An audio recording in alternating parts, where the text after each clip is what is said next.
Perfection. আমি এটা থেকে বেরোতে চাই। সময়ের সাথে সাথে রুচিগত বিভিন্ন ধরনের পরিবর্তন আসে, আবার সেগুলোর সাথে নিজেকে খাপ খাইয়ে নিতে হয়। তা না হলে আবার সেলফ স্যাটিসফ্যাকশন থাকে না।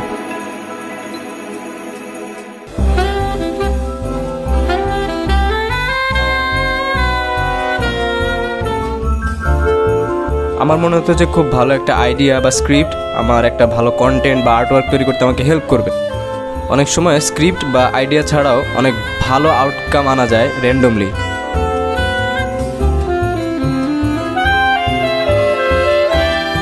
আর আরেকটা বিষয় হলো পারফেকশন চাওয়া বা পারফেকশন আনার চেষ্টা করাটা খারাপ না, কিন্তু এটার জন্য বসে থাকা, এটার জন্য চিন্তায় মগ্ন থাকা, কিছু না করে, এটাই হলো সমস্যা। আর এই যে আমি বলতেছি ভালো হবে, এই হবে, সেই হবে, এটাই আসলে ওই যে আমার পারফেকশন রোগটা, যেটা আসলে আমি আর চাইতেছি না। এইটা আমাকে অনেক বাধা দিতেছে।